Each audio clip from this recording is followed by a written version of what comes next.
Okay, let's start with the fundamentals of object-oriented programming. Think of it as a way of organizing your code around things. We call those things objects.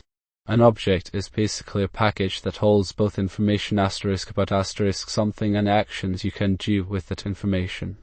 It's like modeling real-world stuff, like a car or even a user account, directly in your program. The core ideas are encapsulation, keeping data and the methods that work on it together, abstraction, showing only what's important and hiding the details, inheritance, building new objects based on existing ones to reuse code, and polymorphism, letting different objects handle the same action in their own way. Ready for some interview questions? Okay, so when we're talking about OOP, it's all about structuring our code in a smart way. The first big idea is encapsulation, basically hiding the messy details inside an object and only showing you what's important. Next up is abstraction, which is like simplifying things, presenting just the essential features of an object. Then there is inheritance, allowing us to build upon existing classes instead of starting from scratch, promoting code reuse. And finally, polymorphism. This lets objects do different things depending on the situation. Okay, let's talk about classes and objects. They're absolutely fundamental to OOP. A class is essentially a template or blueprint. It defines what an object will be its properties, like breed, name and age for our example. It also outlines what that object can do those methods such as bark, eat and sleep. Think of it like the recipe for making cookies. The class is the recipe. Now an object is a specific instance of that class. So if you use the dog blueprint, you could create Feeder, Bella or Max. Each one is a unique dog, but they all follow the same blueprint defined by the dog class. Okay, let's talk about classes and objects. They are super important in OOP. A class is essentially a plan or a template.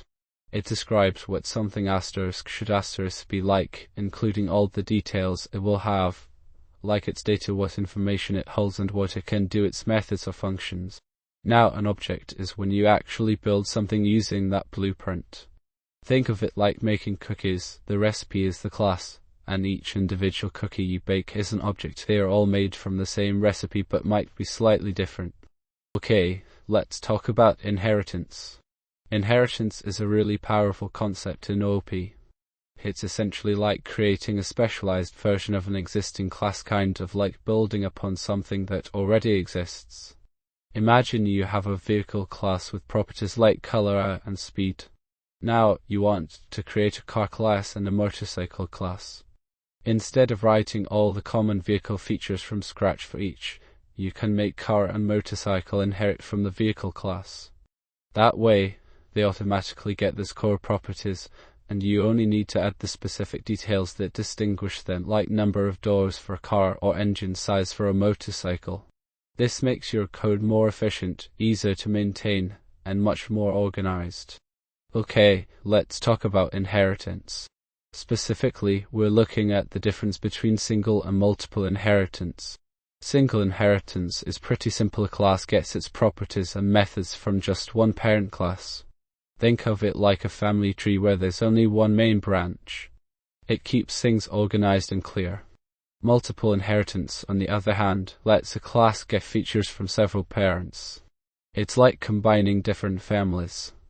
But that can sometimes lead to confusion, especially if two parents have methods with the same name. We call that the diamond problem, and it needs careful handling.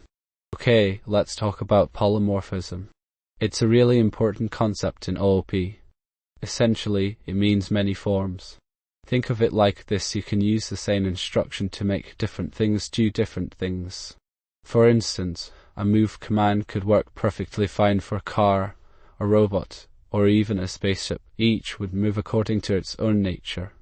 There are two main ways this works. We have compiled time polymorphism, where you might have several methods with the same name but different inputs, and runtime polymorphism, which is when a child's class provides its own version of a method that already exists in its parent class. It's all about making your code more adaptable and reusable. Okay, let's talk about method overloading. It's a really useful concept in OOP that lets you have multiple methods with the same name within the same class, but they do different things based on what arguments you give them. Basically, it's all about having different ways to call a function using varying numbers and types of parameters. The compiler figures out which version of the method to run for you. It's important that all these methods share the same name, just with slightly different sets of instructions. Think of it like having multiple tools with the same basic purpose but designed to handle different materials or tasks. Okay, let's talk about method overriding. It's a really important concept in object-oriented programming when you have inheritance going on. Basically, it means that a child or derived class can provide its own version of a method that already exists in its parent or base class. Think of it like this: the parent says do this, and the child says, I know how to do it differently, here's my version. This lets you create more specialized behavior based on the original functionality. The key is that the child's method must have the same name and parameters as the parent's method, but it gets to decide what actually happens inside. Okay, let's talk about encapsulation. It's a really important concept in OOP. Basically, it's like creating self-contained packages or units. We call them objects that hold all the information they need and the actions they can perform on that information. It's all bundled together. A key part of this is hiding the internal workings from the outside world, protecting the data within the object so it can't be messed with accidentally. And by keeping things organized like this, we create more modular code that's easier to understand and maintain. Let's talk about encapsulation. It's a really important concept in OOP. Essentially, encapsulation bundles the data and the actions that operate on that data together inside one unit, which we call a class. Imagine it like a capsule. Everything related to something is contained within.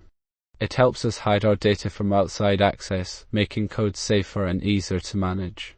Plus, it makes things more modular and less complicated overall. Okay, let's talk about abstraction. It's a really important idea in OOP. Basically, it's all about simplifying things for the user, hiding away all the complicated details and only showing you what you need to see. Think of driving a car. You don't need to know how the engine works to steer or accelerate, you just use the controls. In programming, abstraction is used through things like abstract classes and interfaces, which tell other parts of your code what they need to do without revealing all the inner workings. It makes programs easier to understand, maintain, and reuse. Okay, let's talk about abstraction versus encapsulation. They're often confused, but they are actually quite different. Abstraction is all about showing the user only what they need to see and hiding away all the complicated details behind the scenes. Like driving a car, you don't need to know how the engine works to get from point A to point B. Encapsulation, on the other hand, focuses on bundling data and the methods that work with the data together inside an object. It's like creating a protective shield around your data, making sure it can only be accessed and changed in controlled ways through its defined methods. So abstraction is about what you see, while encapsulation is about how the information is protected and managed internally. Okay, let's talk about abstract classes and interfaces. They both deal with defining what something do, but they approach it differently. Abstract classes can actually contain real code methods that have been written out. You can't inherit from just one abstract class. However, interfaces are purely about contracts. They only define what class should do, not how Classes can implement multiple interfaces, offering great flexibility. So, an abstract class is like a more complete design with some built-in pieces, while an interface is just the bare bones of a contract. Okay, let's talk about constructors. They're a really important part of how objects are created in OOP. Imagine you're building something, you need to give it some initial settings, right? Constructors do exactly that. They're like the birth certificate for your objects. They automatically run when you create an instance of a class and set up all its starting values. They aren't returning any value, and they take the same name as the class itself. You can even have multiple constructors with different ways to provide initial data. It's called constructor overloading. Don't worry if that sounds confusing. Just remember they're there to ensure your objects start in a consistent state. Okay, let's talk about destructors in OOP. Think of them as the object's goodbye routine. They are special functions that automatically run when an object is no longer needed, usually when it goes out of scope or you explicitly delete it using delete. Their job is to tidy up anything the object was holding onto, like freeing memory or closing files, preventing those pesky memory leaks. In C++, they are defined with a tilde symbol before the class name, and they perform all that cleanup work. They're super important for making sure your program stays healthy and doesn't run into resource problems. Okay, let's talk about static and instance methods. They are super important in OOP. Think of an instance method like this. It needs a specific object to work with. It can access and change the data asterisk with an asterisk that particular object. Now, a static method is different. It belongs to the class itself, not any individual object. You call it directly on the class name like you'd call a function. Static methods don't have direct access to the object's data because they aren't tied to one. Essentially, instance methods work asterisk on asterisk an object, and static methods work asterisk with asterisk the class. Okay, so let's talk about static variables. Basically, they're like shared resources for a whole class, not just one particular object. Imagine you have a class called dog. A static variable might be the total number of dogs created. Every time you make a new dog object, that count goes up and all dog objects share the same counter. You access it using the class name like dog count. They're really useful for keeping track of things that apply to the entire type of object, rather than each individual one.